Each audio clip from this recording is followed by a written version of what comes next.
Makeup করলে কিছুক্ষণ বাদে মেকআপ অক্সিডাইজড হয়ে যায়, মুখটা কালো লাগে দেখতে, ফাইন লাইনস, রিঙ্কলস সবকিছু ভিজিবল হয়ে যায়, তাছাড়া মেকআপ ফেটে যায়। এইরকম অনেক সমস্যা আমাদের কিন্তু মেকআপ করার পর হয়ে থাকে। তো এইসব সমস্যা এখন তোমাদের আর বদার করবে না, কারণ আজকের ভিডিওতে আমি তোমাদের সাথে শেয়ার করব কিভাবে স্টেপ বাই স্টেপ মেকআপ করলে আমাদের মেকআপ কিন্তু লং লাস্টিং হয় এবং মেকআপ অক্সিডাইজ হয় না, মেকআপ ফেটে যায় না। তো চলো কথা না বাড়িয়ে আমি তোমাদের সাথে শেয়ার করি যে কিভাবে মেকআপ করলে মেকআপ লং লাস্টিং হবে, কালো হবে না আর মেকআপ ফেটে যাবে না। তো তার আগে আমি তোমাদের বলে রাখি, আমি তমালি, ওয়েলকাম তোমাদের সবাইকে আমার চ্যানেলে। আর আমি আমার চ্যানেলে বিভিন্ন রকম মেকআপ সম্বন্ধীয় টিপস এবং বিভিন্ন মেকআপ সম্বন্ধীয় ভিডিওস, তার সাথে সাথে হোম রেমেডিস শেয়ার করে থাকি। তোমরা যদি এই ধরনের টপিকে ইন্টারেস্টেড হয়ে থাকো তাহলে আমার চ্যানেলটা কিন্তু এক্ষুনি সাবস্ক্রাইব করে নাও। আর ভিডিওটা যদি ভালো লাগে বা ইনফরমেটিভ বলে মনে হয়ে থাকে তাহলে লাইক, কমেন্ট, শেয়ার করে দিও। তো চলো বেশি কথা না বাড়িয়ে ভিডিওতে চলে যাই।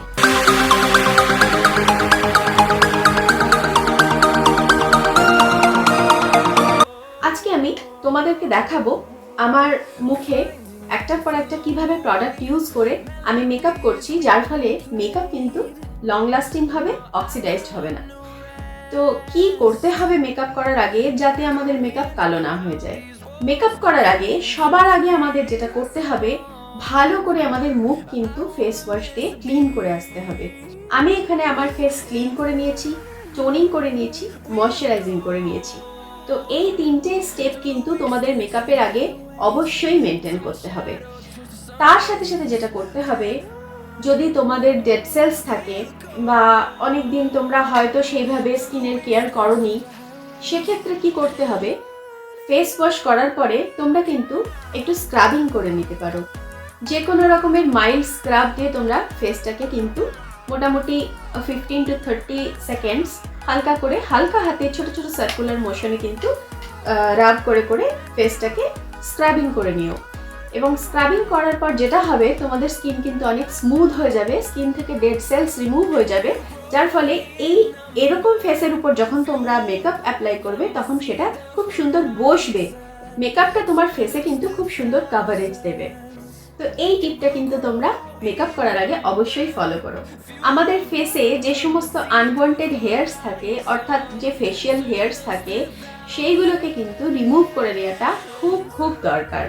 মেকআপ করলে যদি আমাদের ফেসে আনওয়ান্টেড হেয়ার্স থাকে, লোম থাকে ফেসে, তাহলে যেটা হয় মেকআপ ভালো করে বসে না, মেকআপ ফাটা ফাটা হয়ে যায়, মেকআপ কিন্তু একদমই ভালোভাবে স্মুথ হয় না, ব্লেন্ড হয় না, অনেক রকম সমস্যা হয়। তো মেকআপ করার আগে তোমরা কিন্তু অবশ্যই, আর আমি বলবো শুধু মেকআপ করার আগে নয়, তোমরা যদি এই স্টেপটা মেনটেন করতে পারো, অ্যাটলিস্ট 15 ডেজ পর পর যদি তোমরা ফেশিয়াল হেয়ার রিমুভ করতে থাকো, তাহলে দেখবে এমনিতেও তোমরা মেকআপ যদিও না করো, নর্মালি বাড়িতে যেভাবে তোমরা স্কিন কেয়ার করো, ময়শ্চারাইজিং করে তোমরা থাকলেও তোমাদের ফেস কিন্তু অনেক গ্লোয়িং লাগবে।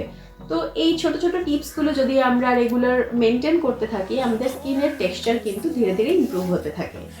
তো আমার ফেসের হেয়ার যেহেতু রিমুভ করা আছে, সেহেতু আমি এই স্টেপটা এখানে ভিডিওতে তোমাদের সাথে শেয়ার করছি না। এই বিষয়ের উপর আমার আরেকটা ভিডিও আছে চ্যানেলে, তোমরা গিয়ে কিন্তু সেটা চেক আউট করে নিতে পারো। আমি ডেসক্রিপশন বক্সে এর লিংক দিয়ে দেবো যে কিভাবে ফেশিয়াল হেয়ার রিমুভ করতে হয় বাড়িতে। আমি আমার ফেসে কিন্তু সিটিএম করে চলে এসেছি। এবার আমি নেক্সট স্টেপ থেকে তোমাদের দেখানো শুরু করব। সবার প্রথমে আমরা যেটা করব, প্রাইমার ইউজ করব। তোমাদের যদি ড্রাই স্কিন হয়ে থাকে তাহলে তোমরা এমন কোনো প্রাইমার চুজ করতে পারো যেটা তোমাদের স্কিনকে হাইড্রেশন দেবে। আর যদি তোমাদের স্কিন অয়েলি হয়ে থাকে তাহলে তোমরা এমন কোনো প্রাইমার চুজ করতে পারো যেটা সিলিকন বেসড, যেটা তোমাদের ফেসকে বেশি বেশি করে অয়েল প্রডিউস করতে বাধা দেবে, যার ফলে মেকআপ কিন্তু কালো হবে না। আমি এখানে আজকে ইউজ করে নিচ্ছি এলে গার্লে প্রো প্রেপ প্রাইমার। আমি এখানে তোমাদের বলে রাখি যে প্রাইমার আমরা কেন ইউজ করব। তোমাদের অনেকেরই ধারণা থাকে প্রাইমার না ইউজ করলেও চলে, কোনো মেকআপের আগে সরাসরি ফাউন্ডেশন অ্যাপ্লাই করে নেওয়া ফেসে, এটা কিন্তু খুব ভুল স্টেপ। প্রাইমার ইউজ করলে যেটা হয়, আমাদের স্কিন থেকে যে অয়েল প্রডিউস হতে থাকে, স্কিন ন্যাচারালি যে অয়েল প্রডিউস করে, সেই অয়েলটা ফাউন্ডেশনের সাথে রিয়াকশন করে আমাদের ফাউন্ডেশন কিন্তু অক্সিডাইজ করে ফেলে। তো যার ফলে আমরা যদি প্রাইমার ইউজ করি তাহলে প্রাইমার যেটা করবে স্কিন এবং ফাউন্ডেশনের মাঝখানে একটা ব্যারিয়ার সৃষ্টি করবে, যার ফলে স্কিনের অয়েল ফাউন্ডেশনের সাথে রিয়াকশন করে কোনো রকমভাবে অক্সিডাইজ করতে পারবে না ফাউন্ডেশনকে। তো যার ফলে প্রাইমার ইউজ করা কিন্তু ভীষণভাবে জরুরি একটা স্টেপ, এটা কিন্তু কোনোভাবেই মিস করো না।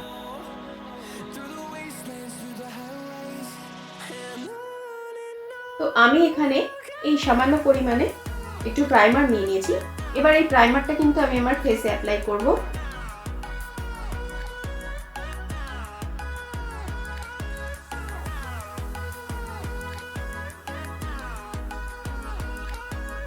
যদি ওপেন পোরসের সমস্যা থাকে, এরকম কোনো প্রবলেমেটিক এরিয়া থাকে ফেসে, সেই জায়গাগুলোতে কিন্তু তোমরা প্রাইমার অ্যাপ্লাই করতে পারো।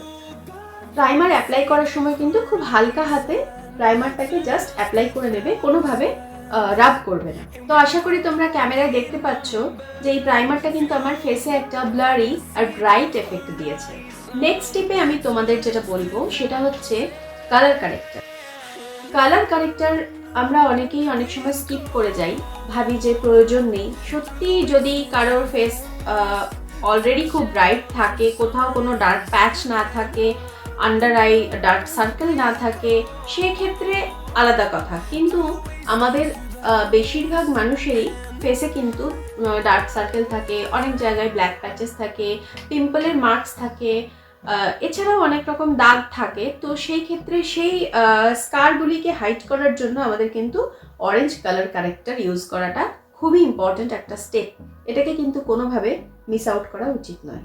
আমার ফেসে কিন্তু আন্ডার আই ডার্ক সার্কেল নেই বা কোথাও কোনো ব্ল্যাক প্যাচেস নেই, তবু আমি চোখের তলায় যাতে কনসিলার লাগানোর পর একটু বেশি ব্রাইট লাগে তার জন্য অরেঞ্জ কারেক্টার কিন্তু ইউজ করছি। তো আমার ফেসে ছোট ছোট কয়েকটা পিম্পলের স্কার ছিল, তো আমি তার জন্য অরেঞ্জ কারেক্টার কিন্তু এখানে অ্যাপ্লাই করে নিয়েছি। এরপরে আমরা যেটা করব, ফাউন্ডেশন অ্যাপ্লাই করব। আমি এখানে সেফোরার বেস্ট স্কিন এভার এই ফাউন্ডেশনটা অ্যাপ্লাই করছি। প্রথমে আমি যেটা করব, সামান্য পরিমাণে ফাউন্ডেশন আমার হাতে পাম্প করে নেব এবং অল্প অল্প করে ফেসে কিন্তু অ্যাপ্লাই করব। ফাউন্ডেশন অ্যাপ্লাই করার সময় আমি তোমাদের একটা টিপস দিতে চাই, যেটা হচ্ছে পুরো ফেসে অনেক সময় আমরা করি ফাউন্ডেশন একবারে ডট ডট ডট ডট করে অ্যাপ্লাই করে দিই, তারপরে সেটাকে ব্লেন্ড করতে শুরু করি। এটা না করে যদি তোমরা ঠিক যেই জায়গাটায় ব্লেন্ড করবে অল্প অল্প করে ফাউন্ডেশন জাস্ট সেই জায়গাটায় অ্যাপ্লাই করবে এবং ধীরে ধীরে ধীরে ধীরে এক পাশ থেকে ব্লেন্ড করা শুরু করবে, এতে কিন্তু ফাউন্ডেশন শুকিয়ে যায় না এবং ব্লেন্ড করার সময় কোনো সমস্যা হয় না। তো এইভাবে ভিডিওতে কিন্তু আমি বারে বারে বিভিন্ন রকম টিপস দিতে থাকবো। ভিডিওটা কিন্তু একদম স্কিপ করবে না, শুরু থেকে শেষ পর্যন্ত দেখবে, যাতে তোমরা মেকআপের বিষয়ে অনেক কিছু জানতে পারো এবং ইন ফিউচার যখন তোমরা নিজেরা মেকআপ করবে তখন এই টিপসগুলোতে তোমাদের কিন্তু অনেক হেল্প হবে আর তোমাদের ফাউন্ডেশন খুব ভালোভাবে ব্লেন্ড হবে, মেকআপ খুব সুন্দর হবে। তো দেখো তোমরা যে আমি আমার ফেসের কিন্তু একটা সাইডে লাগিয়েছি ফাউন্ডেশনটা, এরপরে আমি এটাকে আগে ব্লেন্ড করে নেব, তারপরে আমি আলাদা পোর্শনগুলোতে অ্যাপ্লাই করব। একটা ভেজা ড্যাম্প ভিজিয়ে ভালো করে চিপে নিয়ে একটা বিউটি ব্লেন্ডার কিন্তু আমি নিয়েছি। তোমরা কিন্তু কখনোই ভুলেও ড্রাই বিউটি ব্লেন্ডার ইউজ করতে যেও না। তো তোমরা দেখতে পাচ্ছ আমি ফেসের একটা সাইডে কিন্তু ফাউন্ডেশন ব্লেন্ড করে নিয়েছি। দুটো সাইডের মধ্যে ডিফারেন্স তোমরা বুঝতে পারছো। আরেকটা জিনিস আমি তোমাদের যেটা বলতে চাই, ফাউন্ডেশন আমরা কেন অ্যাপ্লাই করি এই কনসেপ্টটা আগে আমাদের জানা দরকার। ফাউন্ডেশন কিন্তু আমরা কখনোই ফর্সা হওয়ার জন্য অ্যাপ্লাই করি না, যে আমাদের ফেসটা অনেক ফর্সা লাগবে দেখতে। এটা খুব ভুল ধারণা। যদি কেউ এটা করে থাকো তাহলে জেনে রাখো এটা খুব ভুল ধারণা যে আমরা নিজেদের ফেসকে ব্রাইট দেখানোর জন্য, ফর্সা দেখানোর জন্য ফাউন্ডেশন ইউজ করি, কখনো না। ফাউন্ডেশন আমরা কেন ইউজ করি, আমাদের স্কিনে যদি ছোটোখাটো কিছু খুঁত থাকে বা কোনো ইমপিউরিটিস, কোনো স্কার্স, কোনো দাগ, কোনো গর্ত, কোনো ওপেন পোর্স, কোনো রকম খুঁত থাকে, জাস্ট সেই খুঁতটাকে ঢেকে একটা স্মুথ সারফেস ফেসে দেওয়ার জন্য। খুব স্মুথ লাগে দেখতে স্কিনটা এবং তার উপরে মেকআপ খুব ভালো বসে, সব রকমভাবে ফেসটা ঠিকঠাক লাগে এবং তোমরা এরকমভাবে কখনোই ফাউন্ডেশন চুজ করবে না যেটাতে তোমাদের স্কিনের টোনের থেকে ফাউন্ডেশন অনেক বেশি লাইট হয়ে যায়। যে অনেকের ভেতরেই আমি জানি, এই ধারণা আছে যে ফাউন্ডেশন আমরা অ্যাপ্লাই করি যে আমাদের স্কিন টোনটা অনেক ব্রাইট যাতে হয়ে যায়, যাতে ফর্সা লাগে দেখতে। খুব বাজে লাগে দেখতে, মুখটা ফর্সা হয়ে থাকে এবং বডির অন্য পোর্শন, হাত, গলা সব কালো হয়ে থাকে, ভালো লাগে না। কাজেই সবসময় এমন ফাউন্ডেশন চুজ করার চেষ্টা করবে যেটা তোমাদের স্কিনের সাথে কিন্তু ম্যাচ করে কালার।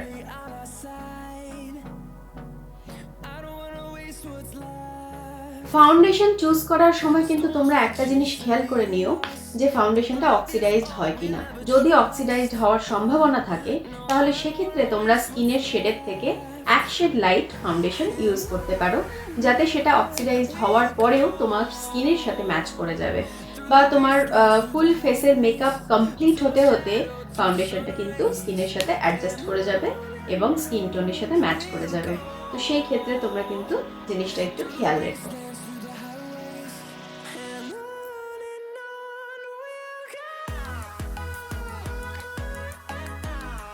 ফাউন্ডেশন কিন্তু সবসময় ফেসের সাথে সাথে গলাতেও অ্যাপ্লাই করতে ভুলবে না।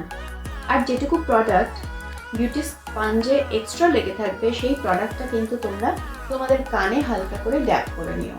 আমার ফাউন্ডেশন অ্যাপ্লাই করা হয়ে গেছে, এবার আমি কনসিলার অ্যাপ্লাই করে নেব। কনসিলার আমরা সেখানেই অ্যাপ্লাই করব যেখানে আমাদের ফেসের যেই পোর্শনগুলোকে একটু হাইলাইট করার দরকার। এবার আমি ভালো করে স্পঞ্জ দিয়ে এটাকে ব্লেন্ড করে নেব।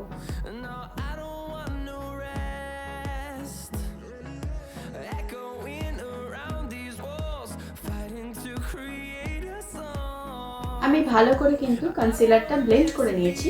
তোমরা ব্লেন্ড করার সময় যেটা করবে, যেহেতু আজকের ভিডিও টপিকই হচ্ছে যে আমাদের মেকআপ যাতে কালো না হয়ে যায়, তাই আমি তোমাদেরকে যে টিপসগুলো দিচ্ছি সেগুলো কিন্তু খুব ভালো করে মনে রাখবে। তো যেটা হচ্ছে, যখন ফাউন্ডেশন বা কনসিলার ব্লেন্ড করবে তখন কিন্তু কোনোভাবে এরকম রাব করে ঘষে ঘষে টেনে টেনে এরকমভাবে কিন্তু ব্লেন্ড করা যাবে না। সবসময় ব্লেন্ড করতে হবে কিন্তু এরকম ড্যাপ করে করে চেপে চেপে। এটাতে যেটা হবে, স্কিনের সাথে মেকআপ প্রোডাক্টগুলো একদম ভালোভাবে মিশে যাবে, যেটাতে পরে আর মেকআপ ফেটে যাওয়ার সম্ভাবনা থাকবে না, ফাইন লাইনস, রিঙ্কলস এগুলো ভিজিবল হবে না, ভালোভাবে স্কিনের সাথে প্রোডাক্টগুলো অ্যাবজর্ব হয়ে যাবে। নেক্সট এবার আমাদের খুব ইম্পর্ট্যান্ট একটা স্টেপ করতে হবে, যেটা হচ্ছে আমরা যে এতগুলো প্রোডাক্ট আমাদের স্কিনের উপর অ্যাপ্লাই করলাম, সেই প্রোডাক্টগুলোর মধ্যে যদি কোনো এক্সট্রা প্রোডাক্ট থাকে, হয়তো যেটুকু প্রয়োজন তার থেকে বেশিও অনেক সময় আমরা অ্যাপ্লাই করে নিতে পারি, তাই আমি তোমাদের একটা স্টেপ বলছি, যেটা হচ্ছে একটা তোমরা টিস্যু নেবে এবং টিস্যু দিয়ে হালকা হালকা করে তোমরা কিন্তু স্কিনের উপর প্রেস করে করে এক্সট্রা প্রোডাক্টটা এই টিস্যুর ওপর নিয়ে নেবে। এক্সট্রা প্রোডাক্ট যদি মুখে রয়ে যায় তাহলে যেটা হবে, পরে কিন্তু ফেটে যাবে মেকআপ। তো যার ফলে তোমরা ভালো করে হালকা হালকা করে প্রেস করে করে টিস্যু দিয়ে এক্সট্রা প্রোডাক্ট, অয়েল যা থাকবে স্কিনের, যে সমস্ত এক্সট্রা ময়েশ্চার সব কিছু কিন্তু টিস্যুর সাহায্যে বের করে দেবে, রিমুভ করে দেবে। যার ফলে তোমাদের মেকআপ কিন্তু খুব বেসটা খুব স্ট্রং হবে, ফাউন্ডেশন খুব ভালোভাবে বসে যাবে এবং তারপরে তোমরা যা যা মেকআপ প্রোডাক্ট ইউজ করবে সেগুলো খুব ভালোভাবে ব্লেন্ড হবে। তো আমি এখানে তোমাদের টিস্যুটা দেখাচ্ছি। আমার কিন্তু কোনো এক্সট্রা প্রোডাক্ট, এক্সট্রা ফাউন্ডেশন সেরকমভাবে খুব বেশি বেরোয়নি, যেহেতু আমি খুব অল্প পরিমাণে ফাউন্ডেশন বা যে কোনো প্রোডাক্ট খুব যেটুকু প্রয়োজন সেই অনুযায়ী নিয়ে আমি অ্যাপ্লাই করেছি, যার ফলে আমার কিন্তু এক্সট্রা প্রোডাক্ট কিছু টিস্যুতে সেরমভাবে বেরিয়ে আসেনি। যদি কেউ যারা মেকআপে নতুন, তারা অনেক সময় বুঝতে না পেরে তোমরা অনেক সময় বেশি বেশি অ্যাপ্লাই করে ফেলো, সেই ক্ষেত্রে কিন্তু এই স্টেপটা খুব কার্যকরী হবে। এরপরে আমরা যেটা করব, এই যে ফাউন্ডেশন বা এত কিছু আমরা অ্যাপ্লাই করলাম, ফাউন্ডেশন, কনসিলার, তার আগে অরেঞ্জ কারেক্টার, তার আগে প্রাইমার, তার আগে যা ক্লিনজিং, টোনিং, ময়শ্চারাইজিং যা যা করেছি, এত কিছু করার পরে এই বেস মেকআপটাকে সেট করে নিতে হবে। সেট করব কিভাবে? আমার কাছে কিন্তু একটা কম্প্যাক্ট পাউডার আছে আর একটা লুজ পাউডার আছে। আমি তোমাদেরকে যেটা বলবো সেটা হচ্ছে, কম্প্যাক্ট পাউডারের পরিবর্তে তোমরা মেকআপ সেট করার জন্য কিন্তু সবসময় লুজ পাউডারটাই ইউজ করবে। এটাতে যেটা হয়, মেকআপটা খুব ভালোভাবে সেট হয়। আর কম্প্যাক্ট পাউডার মেকআপের উপরে সবসময় ইউজ করার দরকার পড়ে না, সেটা আমরা হয়তো কখনো কখনো খুব বেশি মেকআপ করলাম না, জাস্ট সিটিএম করলাম, কোথাও তাড়াতাড়ি বেরোতে হবে, তখন তার উপরে আমরা কম্প্যাক্ট পাউডার হালকা করে ইউজ করে বেরিয়ে পড়তে পারি, সেটার জন্য কম্প্যাক্ট পাউডার খুব প্রেফারেবল। বাট মেকআপ যখন আমরা খুব হেভি মেকআপ করি তো সেই ক্ষেত্রে লুজ পাউডারটা অ্যাপ্লাই করাই কিন্তু খুব প্রেফারেবল। তোমরা সবসময় ব্রাশে পাউডার নিয়ে কিন্তু এক্সট্রা প্রোডাক্টটা সবসময় ঝেড়ে নেবে খুব, তা না হলে যেখানে তুমি প্রথম ব্রাশটা অ্যাপ্লাই করবে জাস্ট সেই জায়গাটায় অনেক বেশি প্রোডাক্ট চেপে বসে, তখন সেটাকে কিন্তু আর সরানো যায় না, খুব মুশকিল হয়ে যায়। তো যার ফলে যখনই তোমরা ব্রাশে প্রোডাক্ট নেবে, ব্রাশটা কিন্তু খুব ভালোভাবে ঝেড়ে নেবে, ঝেড়ে এক্সট্রা প্রোডাক্ট বের করে দেবে, তারপরে যেটুকু অবশিষ্ট রইলো সেটা তোমরা কিন্তু ইউজ করবে।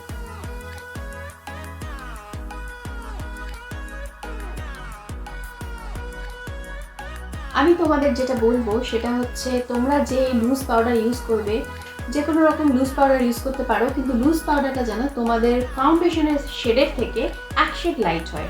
তো এখানে বেস মেকআপ আমাদের কমপ্লিট হয়ে গেছে, এবার আমরা কিন্তু সেটিং স্প্রে ইউজ করব। সেটিং স্প্রে কিন্তু খুবই খুবই দরকারি একটা স্টেপ, এটা কিন্তু তোমরা একদম মিস করবে না, কারণ সেটিং স্প্রে ইউজ না করলে মেকআপ কিন্তু নষ্ট হয়ে যাওয়ার খুব বেশি চান্স থাকে।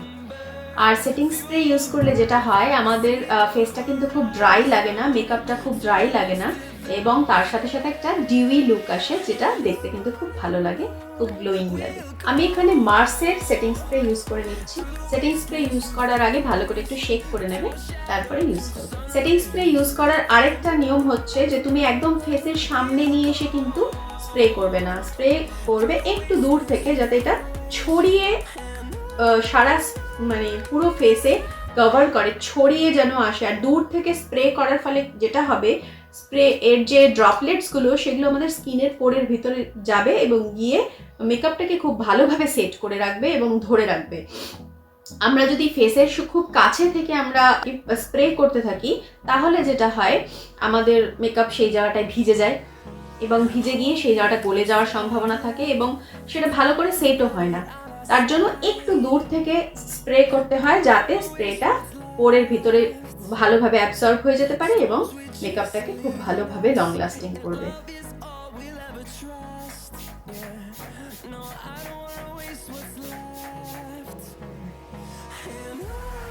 সেটিং স্প্রে ইউজ করার পর কিন্তু তোমরা একটুখানি মানে চুপচাপ হয়ে বসে থাকবে, বেশি কথাও বলবে না, হাসবে না এবং চোখ খুলবে না, যাতে যেটা হবে সেটিং স্প্রেটা ভালোভাবে মেকআপটাকে সেট করে দেবে। আর এই সময় যদি আমরা খুব বেশি নড়াচড়া করে কথা বলি, হাসি, তাহলে ফাইন লাইন্স রিঙ্কলসগুলো খুব আগেই ভিজিবল হয়ে যাবে। হয়ে গেছে আমার ফেসের বেস মেকআপ, এবার আমি চট করে বাকি মেকআপটা কমপ্লিট করে চলে আসছি। তো ব্যাস, আমার ফুল ফেস মেকআপ কমপ্লিট। এবার লাস্ট স্টেপ যেটা করব, আরেকবার সেটিং স্প্রে দিয়ে আমি ফুল ফেসের ফুল মেকআপটা সেট করে নিতে চলেছি।